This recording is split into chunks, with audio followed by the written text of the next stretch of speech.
So, Yeah. Shaune, welcome to the Lifted podcast. Thank you for having me. I am excited. I feel like I have been waiting to talk about this, to be honest. So, I am excited for our conversation and just like going into in depth about everything. So, let's start off. Can you share your journey with autism? Yeah, so I actually wasn't diagnosed with autism until I was 22 and going back to university. My mom always knew that there was something strange about me. Something was off, and she did have me tested when I was younger, not specifically for autism, but for like learning disabilities and just other things like that while I was in school. And it just came back that I had some sort of learning disability that I was just going to kind of struggle in school, and that's how it was going to be.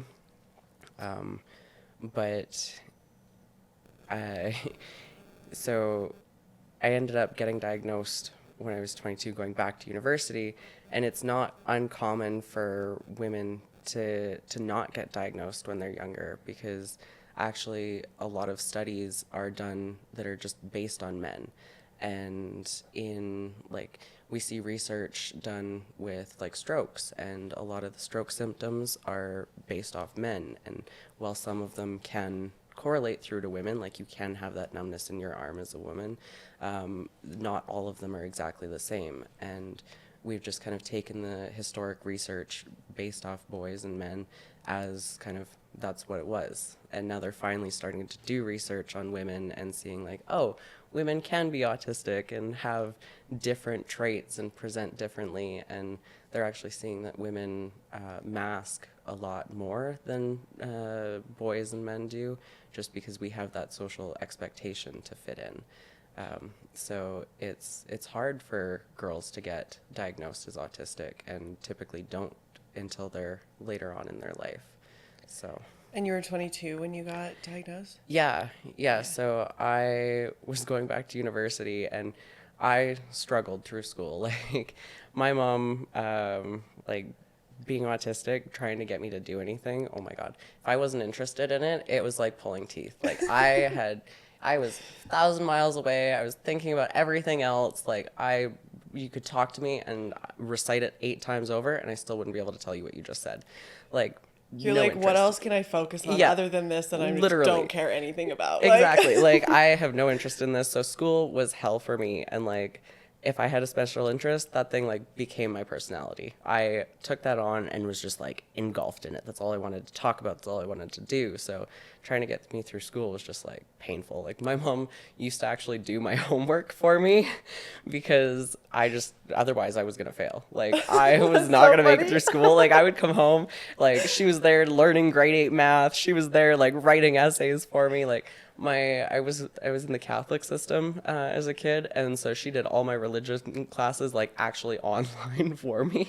Like I didn't attend a single religion Oh my class in high God. school. Like just to get me through to graduate, she's like, "You will fucking graduate." Like, I'll do so all the work for you. yeah, Just just show show up. up. Yeah, Show up with the homework here. Take it. Like, exactly. that's Like so funny. so she really supported me through that. And then um, afterwards, I went and I worked for a bit and worked in the oil field, and then decided like that wasn't for me. Like I needed to change. And so I decided I was going to go back to school. And when I told her that, she was like, I'm not doing your homework for you. I don't know about this. Like you struggled with school. Like maybe you did get support while you were in high school for like extra time on exams and things like that. Maybe we look into that for you again. And so I went through the process because like after you're done high school, you kind of age out of like being able to carry your records over for getting all your extra time and any additional support.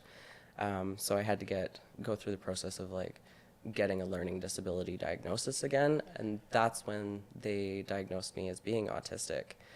And it was a bit of a paradigm shift for me. It wasn't something that I was ready for, that's for sure. And like there was definitely a brief moment of like, oh, oh my God, that makes sense. Like this kind of clicks now. Like I get it. I'm weird for a reason. Like things are hard for a reason, and things just kind of like now make sense. But then there was kind of that, oh fuck, I'm autistic. And you're worried about what are people going to think of me now? And like, shit, do I want to share this with anyone? Like, how do I go about this? Like, I'm embarrassed. And so I did start opening up to people that were kind of close to me. Like, I don't know how to deal with this. Like, I'm going to tell you this, and I hope you don't react to it. And so I kind of told a couple close people to me, and their reaction was, oh yeah, that makes sense. Like they were not even phased. Like I've worked this up in my head, like, oh my God, I'm this horrible person now, and everyone's gonna judge me and hate me. And they're like, oh yeah, no, that makes sense. Like we already knew that. Like, oh, like I'm the last to find out kind of thing. Like, well shit.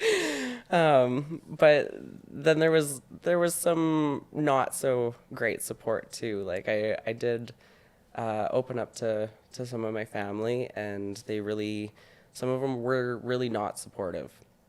I was told I was an embarrassment for the family name for it, and that I can't recognize or associate with this, and that I can't tell anyone about it, and that I was told obviously I can't be autistic because I've accomplished too much. Like I I opened up to my dad actually after I had graduated, or like right before I was graduating university, that I was autistic, and he said, no, you can't be autistic because you've accomplished too much. Like you just can't.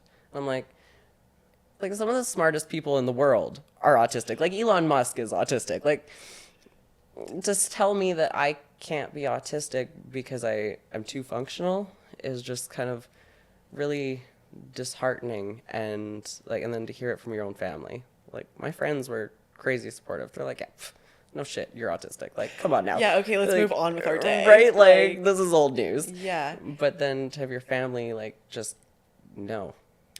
It's almost like, okay, you know, when you like when people start becoming like content creators, for example, it's like there's all these random people supporting them, or like their random friends, Yeah. but then their family can't support it, or what they're talking about, their closest friends are like, that's why are you like that? Yeah. It's almost like they have this perception of you that if it changes, they're like, oh my God, what the fuck? No, Yeah. like I No, can't that's expect wrong. it. Yeah. Yeah, or I can't accept it or whatever. Yeah. Yeah. Wow. No, my family is very focused on their appearance. Well, at least some of my family is, and to have a daughter that is autistic is just like a black mark on their name. Like it's not acceptable, and like my dad actually doesn't really talk to me anymore because of it. He doesn't support what I'm doing, and I'm an embarrassment. But it's hard sometimes because you do want to be accepted, and I want to be who I am and be able to do all these things, but there's always that voice in the back of my head that I'm not enough. Because I'm different, I won't be accepted. And it's not easy. Sorry. You're good. Take your time.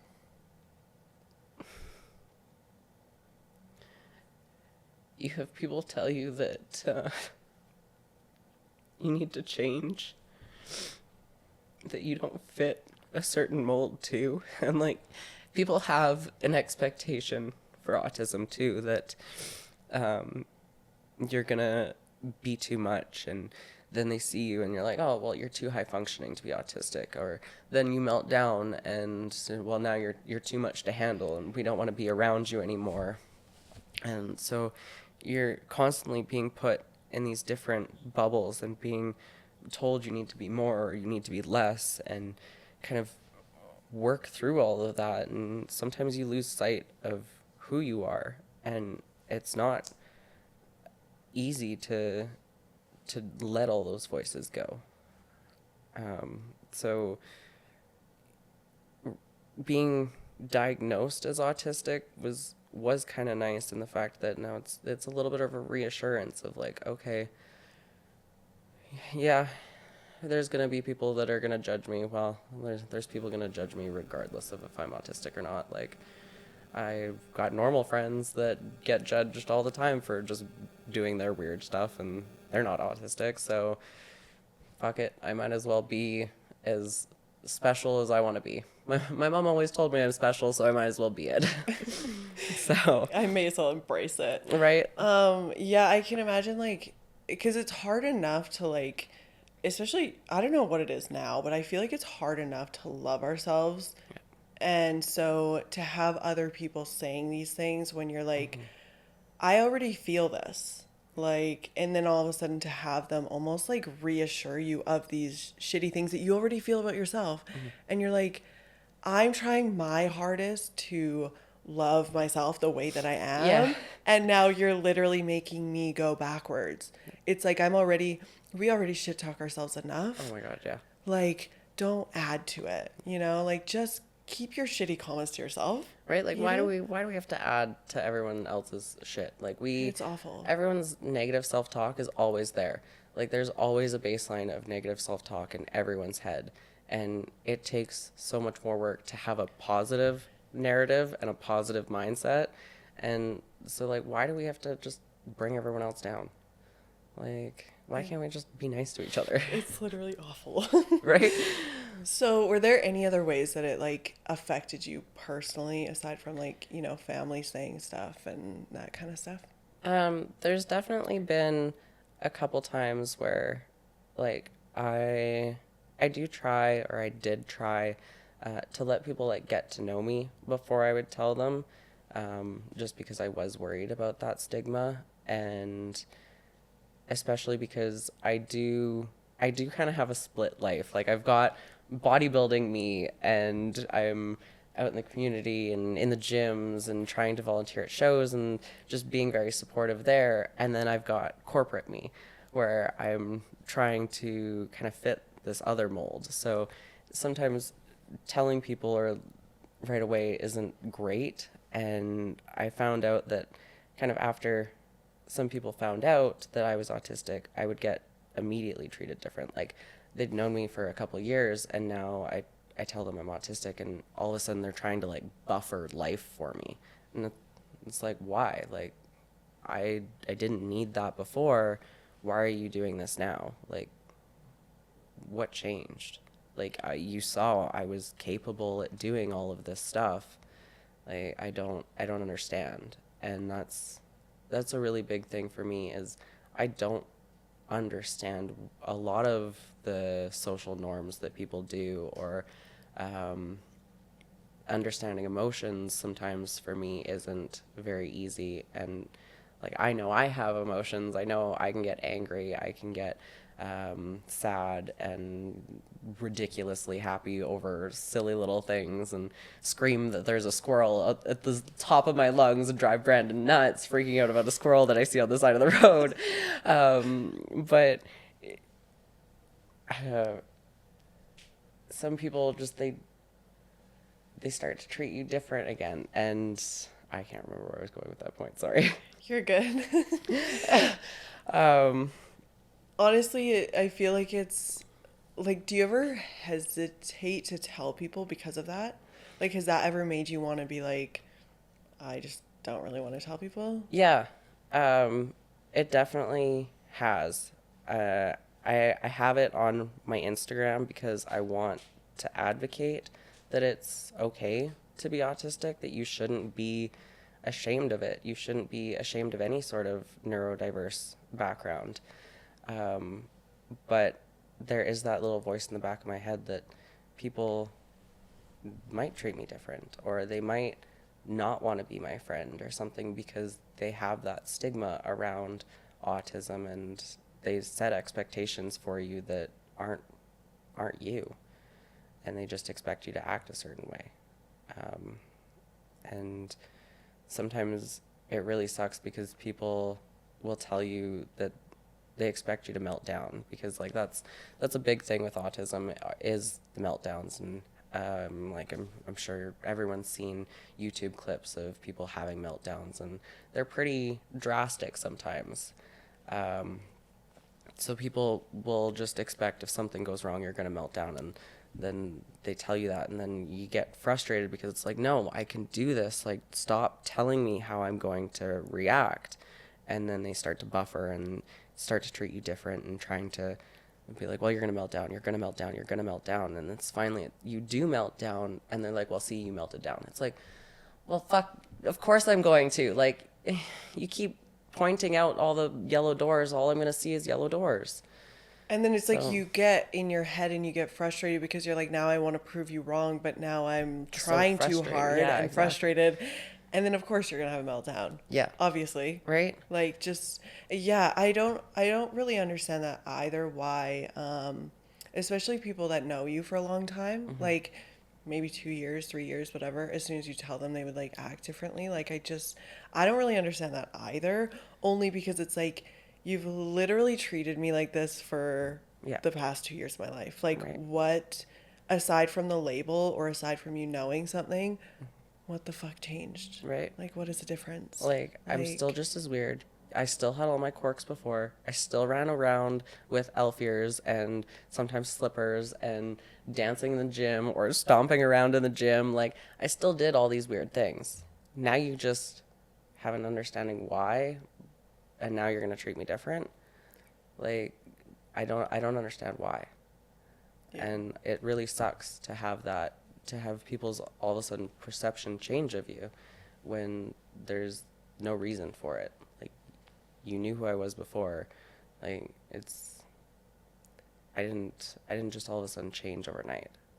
I'm not contagious. Like you're like, it's fine. Right? Like okay. you don't need to quarantine from me or Still anything. The same like, person. Right? Like yeah, like I don't know what I'm afraid of. Like from you being, this is so random, but like what's the best thing about it? Like oh my God. From being diagnosed, like are you know, what's the best thing about it? I definitely have an autistic superpower of being able to info dump on my special interests. Sometimes I don't realize what a special interest is to me, or like how I've like gotten into it or how deep I've gotten into it. I didn't realize rabbits became a special interest to me until 2 a.m. Brandon's laying there and he now knows everything there is and all of the different types of rabbits and how they can be trained and how active they are at morning and evenings, and they're not very active during the days, and this is how you bond with them. And I just info dumped everything on him, and he's like, oh my God, I love you dearly, but you know everything. Like, I know way too much about rabbits now. Right? Like he's sitting there like, can you just please go to sleep? And I'm like, but I didn't tell you this about it. So like when I get excited about something like that, just this joy, it's such an intense joy for these things that I become passionate about. And it's like my bodybuilding. I have such an intense joy for it that sure, yeah, sometimes it sucks, but it really brings me happiness. And I don't think a lot of people in life get to experience this joy, that they just kind of keep running through life of doing the things and the mundane things. And man, when I see a squirrel, fuck, I'm sure the people in the car next to us know that I see a squirrel. You're like, I'm the happiest fucking person ever. Oh my God. Like yeah, like I beat golden retrievers for how excited I get. That's so funny. And like honestly, like the most, like we were talking about before, like the most successful people are autistic or are on the spectrum in some sense. And like that's probably a huge part of it, is like when you get into something, you like dive, you're into it. Like you will find out everything about it, you'll know everything about it, and you won't even realize, like you're saying. Yeah. And then it's like all of a sudden you're the best at it. Yeah. And everyone's like, what the fuck? Like, how did this even happen? Yeah, like there's a 10,000 hour rule that if you spend 10,000 hours on something, you become an expert at it. Well, I can spend hours and hours and hours going down these rabbit holes of my special interests, and I'm sure that I'm close to expert level on a lot of different things without even really realizing it. Like in the mornings while I'm doing my cardio, I'm studying different things just out of fun interest, like second law of thermodynamics, or going through different podcasts just to learn new things, and or writing different ideas. And like, I don't know how I come up with them. I'm just like, okay, well, now I'm going down this rabbit hole, and here we go. So Here we go, 10,000 hours again. yeah, right? Like, oh shit, okay. Like, Brandon's just along for the ride usually. Like, okay, what is it this week? And sometimes they take a little bit longer to develop and ride out. And like, some special interests can last years, and or you grow up with them and they'll always be there. Or some are quick and fade off easily. It's a lot of front of mind things too. So if you're seeing it a lot and interacting with it a lot, then it can very easily become your special interest. Like science, chemistry for me is always going to be a special interest because it's always right there. I'm a research chemist. That's what I do. I do science. I will always love my explosives. That's what I did my research background in, is synthesizing explosives. And so that's what I like to do. That's what I like to look at in my free time. But That's so cool. yeah, sorry, I was like, what? You're like, wait, where am I going? Yeah. Like, Okay, well, I honestly, like we were talking about before, I don't love talking about fitness on the podcast. I know I'm like this fitness fucking influencer, and everyone's Yeah. like, you're getting all these fitness girls on. Why are we not talking Yeah, about like, where's your right? But I really, really want to talk about bodybuilding for you, Mm-hmm. and just how it was different in a sense of like you being autistic and like stepping on stage, and just how that made it different for you. Because Yeah. I feel like there's probably so many things that were just like Different. different. Yeah. Yeah, exactly. And like, everyone's experience is definitely going to be different, and it's not an easy road to be a bodybuilder. Like, everyone's gonna fucking struggle. Like, it sucks sometimes going through prep. It's not easy. But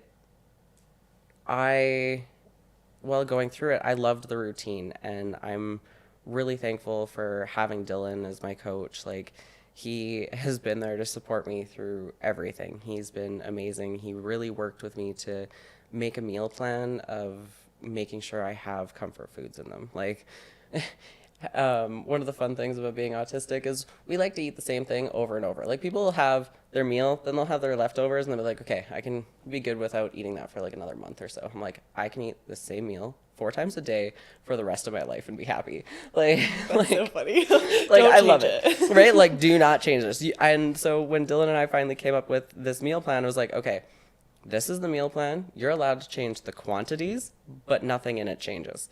Like, that's it. So we had got that. We had my 2 favorite meals, and he's like, okay, we still need to have like bodybuilding meals. You're still gonna have some chicken and rice or some beef and rice. And I'm like, okay, fine. So going through that was good. We got a really good baseline established. And you always hear, you just got to do the things. You just got to do the work. And so that's what I did. I was focused on just doing the things, doing the cardio, drinking the water, eating my meals, and just going through all of those motions. And that was pretty easy for me because it was just routine. And oh my God, routine is like a wet dream for me. Like if I could have routine all the time, I would be so happy and probably wouldn't have many meltdowns. But that was great, and nothing changes too much. And so I built a really good team around me for making sure that I was ready to go on stage. But I was so focused on doing the things that I didn't really think about show day. Like, I'm so focused on, this is everything I need to do to get to stage, and then like, this is the routine I do once I'm on stage. I didn't think about what show day was going to look like.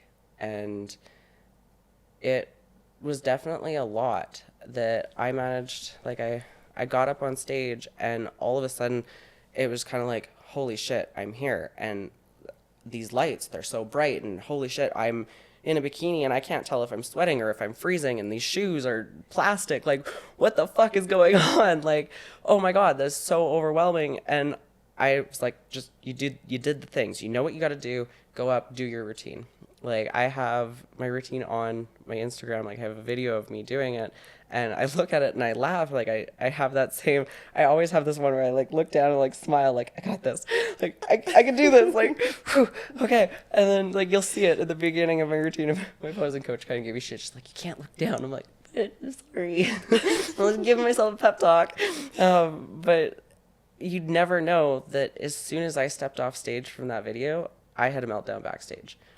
Like, I didn't understand what just happened. Like, it takes a moment for people with autism to process emotions and process all the sensory stuff, because when you have such a sensory overload, your brain almost can't filter through everything.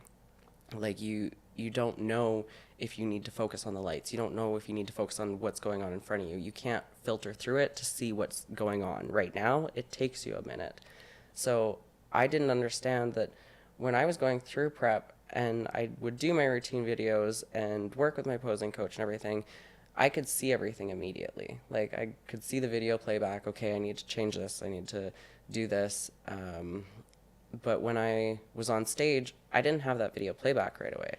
So I was like, what the fuck just happened? Like, what do you mean I can't see this video? And these shoes are plastic, and this place is warm but cold, and there's noise and people everywhere, and people are excited backstage and like trying to cheer you on. Like, I'm melting the fuck down. Like, I curled up in a ball, and all I can think is, oh my God, you paid so much for this hair, makeup, and tan. Do not cry. You have to get back on stage. Like, You like don't ruin it. oh my God, like, I am not about to have tear streaks in this tan. Fuck. So, and I'm melting down, and the next thing I know, I gotta get back on stage for comparisons. I'm like, oh my God, lock it up. And like, this thought goes through my head afterwards, after like a couple days later. I'm like, that's probably what guys are thinking, like mid-sex, when they're trying to like not come. They're like, gotta think of my grandmother. Like, lock it up. Like, Think about something else. Yeah, like think about anything else. Keep it Like, in. yeah, like you can keep going. You can keep going. And like, so like, okay, I gotta do this. I gotta do this. This is all your training's been for. Just get up there and do it. You've done everything. Don't focus on anything. Just listen. You know they're going to tell you quarter turn. Go do your quarter turns. And so I get up on stage again, and I lock it back up. And this is where the masking comes in, is that, like, you never know that I was having a meltdown. Other than the girls that were backstage with me, you would never know that I was having a meltdown. And so I locked it back up. I got on stage. I did my quarter turns. And if you find the video of the quarter turns, you will see the fact that I was trying to censor everything around me, that I was just listening for the okay quarter turn, and they changed the wording, like from quarter turn to face the back or something. Like, it messed me up for a second, and I like stood there and was like, the fuck am I supposed to be doing? What am I supposed to be doing? And like, I look over at the other girl, and there's just a picture of me like, what's she doing? Okay, right, that's what I'm supposed to do.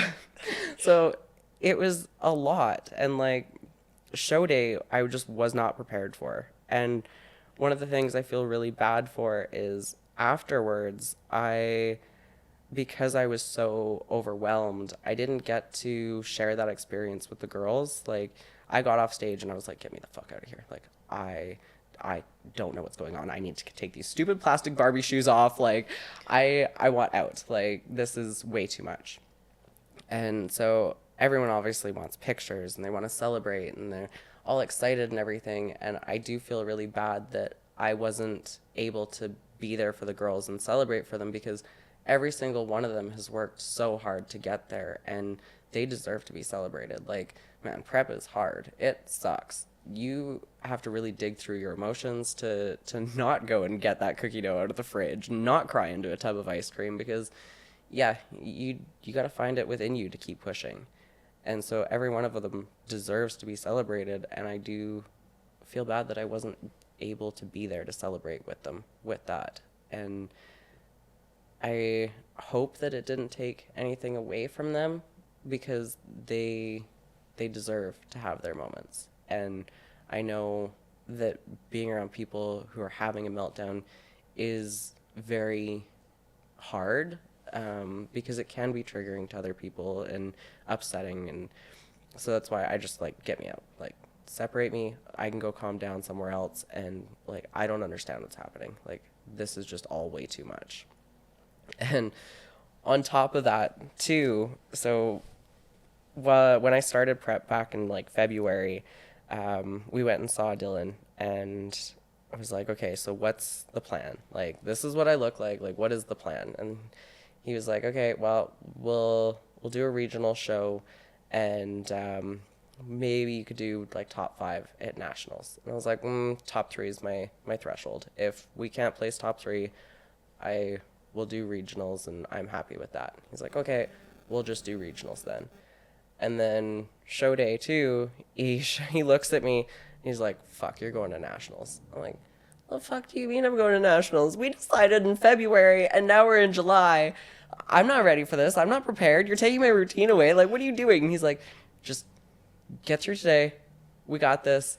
Have your comfort food. Like, the last month and a half of prep, I probably only ate the same meal for all 4 meals. Like, just trying to get through, just trying to like manage and everything. Yeah, no. And so he's like, here's your comfort food. Just eat this all day. You're okay. We got this. And I'm like freaking out. So that did not help. That, okay, shit, now everything's changing. Like, not only was I not thinking to be prepared for show day, but now I'm thinking that I have to be prepared for another show day. And thankfully, I had such a strong team around me, and I had Brandon there to support me, and I had Dylan there to calm me down and remind me that as long as I have my bikini, everything else is gonna be fine. Like, just show up with your bikini, and we got this. Like, okay. And like, I had my posing coach, and I had my hairdresser, my hairstylist, and they all talked me through this. They like, you got this. And we managed to pull out top 3 in nationals, and it's still a very surreal experience. Like, I look back in photos and I'm like, that's not me. Like, that's not me. I didn't do that. Like, I don't remember looking like that. Like, this is a fever dream. Like, it's very hard to process that I did all of that. Like, I just keep doing the things, and somehow I did that. That is so cool. So were your other shows better than your first show? Nationals was definitely a lot better, because it was like, my regional show was almost like a dry run. Like, you went through and you didn't really know what to expect, and now it was like, okay, I know that when I go on stage, there's going to be bright lights, there's going to be music. I know the temperature is going to be all funky all over the place. I know what the day is going to be kind of look like. This is what it's going to play out. So I was a bit more prepared, and I was able to be a bit more in that moment. And I was able to talk through with like Brandon and Dylan and be like, okay, so when I'm going to get off stage, I know that I've got this time between prejudging and finals. I need some videos. Like, I need to know what just happened. So we set up some things to kind of really make sure that I was ready for everything. And I had all my sensory toys and everything, so that way I was ready to go. I had all my coping skills. We knew that we could get through this. And it was funny. At nationals, I had a towel that was draped around my shoulders, so that, because blonde hair touching the tan is going to pick up the tan. So I just, like, you can't put your hair up, right? You don't want to wreck it. So I had this towel draped over my shoulders, and Dylan wanted pictures like every hour or so. And he stayed with me the whole day, which was awesome. And I was like, okay, do you want me to take the towel off? And he's like, no, you can keep your cape on. I was like, it's a towel for my hair. He's like, oh, I thought you were just being special. Like, fair, I do run around with elf ears on, but no, it has a practical purpose. So. You're like, oh, I was actually just not for once. Yeah, right. Like, this was legit. Like, okay, like, but who knows? Maybe I'll start doing that. Right? I'm like, shit, maybe I should get a cape next time. Like, oh my god, that's so funny. Right? So that's cool though. It's cool that like, I feel like in any circumstance, like when you're so used to your routine, and like, I think if even when I did, because I used to be in dance when I was like super young. Okay. And, you practice so much in the same room. Yeah. Like, you're always going to the same studio, you're coming from the same corner. And I remember, like, being so young, I'd never been on a stage before. I'd never had the lights or anything. Mm-hmm. And my mom had to literally, okay, so day one, Yeah. I was like, oh, I'm not going on stage. Like, I'm not competing. And she's like, yeah, no, we're not competing at all. Sure, And yeah. she started doing my makeup, and I was like, why are you doing my makeup? Like, I'm not going on stage. And she's like, no, no, no, we're just doing it so you fit in with other girls. Like, it's fine. And then she started doing my hair, and I was like, I'm not going on stage. Why are you doing my fucking hair? And so she finished everything, and then she's like, oh, let's put your costume on. And I was like, I'm not going on stage. Like, Yeah. what? And I kept saying that. I was like, I'm not going out. Like, I don't want to be on stage. And you don't realize, well, eventually she got me on stage. Of Like, course, eventually yeah. she's like, okay, we're behind stage. Like, Here go you on. go. Yeah, Yeah. have fun. Yeah. But, like, it's hard because you go on, and just even as being a kid, like, I remember going up and, like, the corners, you're coming from a different corner, and you're going behind stage, which is different because you never did that when you're in just a studio. There's no Practicing. behind Yeah, you don't stage. have to worry about it. There's no lights. You're like, there's normal lights in a studio. Like, it's so, the things that you just don't even realize come up, and you're like, wait, this is like completely different. Like, Yeah. I don't even know what's left and right anymore. Like, what am I doing? You know, even if you've practiced it like a million times. Exactly. Like, it just completely throws you off. So we're going to change the topic for Yes. a second, because I'm very interested and I want to know things. Yes. And I know other people will. So, can you tell us is it polyamory? Yeah. Is that how I say that? Yes, yeah. Can you describe what that is? So polyamory is having more than one romantic relationship. So I'm assuming you're bringing this up because I have told you I'm polyamorous. Yes. Yeah, I'm yeah. like, how does it fit with you? Yeah. So I have a lot of love, and like I'm bisexual, or pansexual. I don't know what all the terms are anymore. Like, they keep adding so many that you can't keep up.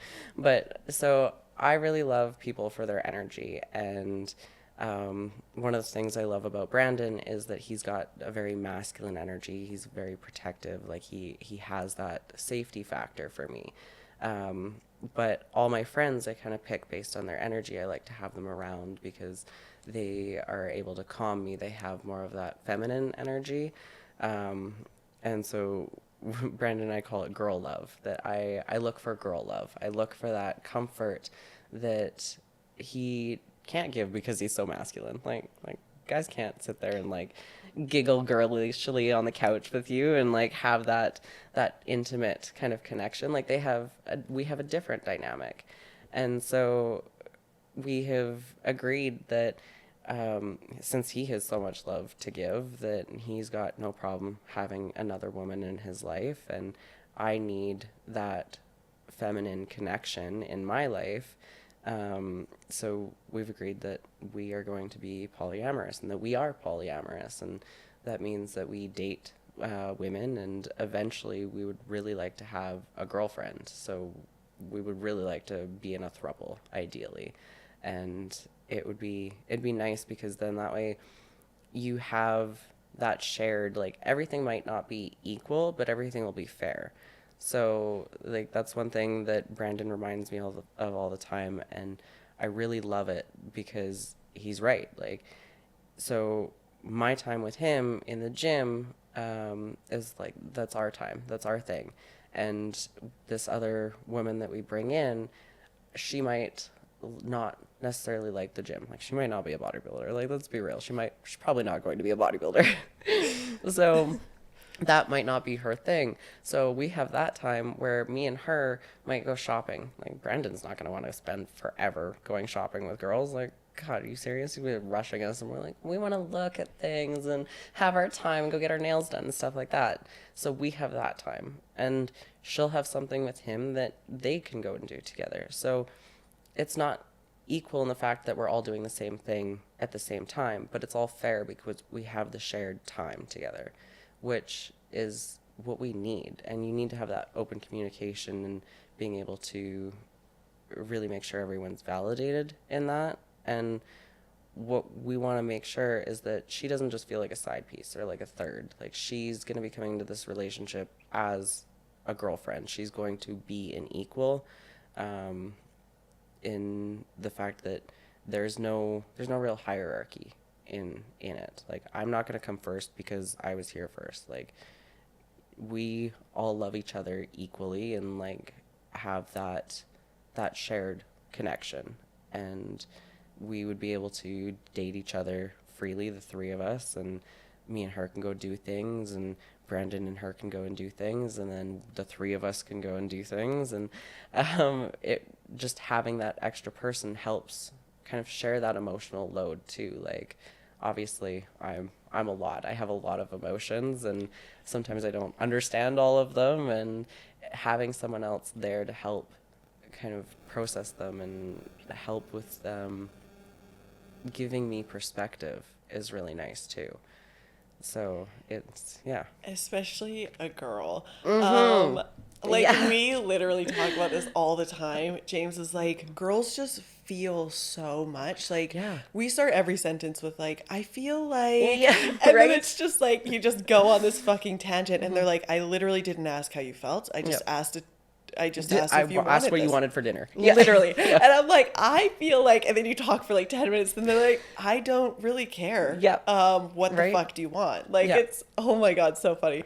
And you're right. Like, I mean, I'm very interested in the whole topic. Like, I feel like it's just very, just different from other stuff that you like hear, you know? And it's interesting, like, the whole girl love vibe, because it's completely different. Like, Yeah. men are very, very masculine and very like, and then girls are going to be very Touchy-feely, lovey. genuine, Yeah. you know? Yeah. Yeah. So what's your plan with this? Like, are you guys going to date her? I don't know if you can marry three people. Like, what's the vibe there? Yeah, so you're technically in Canada not allowed to marry three people. That's polygamy, and it is not legal in Canada. But like, you can change your name at any time. Like, it doesn't. If she wants to have the same last name, then so be it. We can go and do that. Like, it does depend on what she needs to make her feel equal, and how we can bring her in to make her eventually feel like our wife. Like, we want her to have that same feeling of love and equality in there. So we do want to date her, and we want to find this woman who is going to be able to give us both love. And so she needs to be bisexual, because like, she's got to love me. Like, and we don't want to have just like a straight girl come in and just all give Brandon the affection. Like, we've had that before, where girls have come into the relationship and have been more interested in the man, and then it's like, well, hello, like, I want to cuddle, like, what about me? Like, You're like, yeah. I'm also here. I'm also Right? in this. And you'll be able to feel that right away. Oh, yeah. Like, I'm sure even from you talking about, like, you'll know. Yeah. You know, you can get the feeling. Exactly. So, for sure. Yeah, it's definitely, it's hard to find a girl that can give that same kind of love to both of us, and attention. But I know she's out there. So, Yeah. You can always have goals. Right? So, like, yeah. It's, I know. there's like, what, 8 billion people or something in the world? I don't even Right? fucking know what the number is Oh my God. anymore. So it's Continually fine. growing. Just, yeah. Right? Like, I managed to find him, so I'm sure that I'm going to be able to find a girl too. Like, it can't be that hard. Can't be that hard. No. Okay, so I mean, I have so many questions, but I would love just some advice, like, for women that maybe just got diagnosed with autism, maybe they're going through it, just navigating that. Like, what advice would you give them? It's going to suck. Like, you're going to feel a lot of things that you're not going to understand, and it's going to suck, but that's okay. You're not going to understand some social norms, and people are going to judge you, and you're going to have meltdowns, but that's what makes you you. And you are going to get to experience some crazy things that other people aren't going to experience. You're going to be able to yell at squirrels just because you can, because you love them so much. Like, you are going to get so excited and be able to learn so much just because you have your special interests, and you're going to have these things that you can fall back on that some people might not necessarily have. So it's okay to be you. yeah, it's going to suck sometimes. And you're probably going to have an identity crisis and be like, oh my God, my world's ending. But you're going to get through it and things will make sense. And I almost guarantee that if you're a late diagnosed autistic woman, that your childhood, you never fit in before. You felt that you were always kind of on the outside looking in, that the world wasn't meant for you. And then once you have that diagnosis, things will start to make sense. And you find ways to start being on the inside, to being able to not always look through the window. You get to finally be a part because you start to see who you are. And it's quite a interesting and wild journey to have it, and I hope you embrace it because it's your journey. That was the best way to end the podcast. Thank you so much for being on. Yeah, no, thank you for having me. Yay, guys. Thanks so much for watching. I will, and listening. I will see you guys next week. Subscribe, like, comment, and have a good week.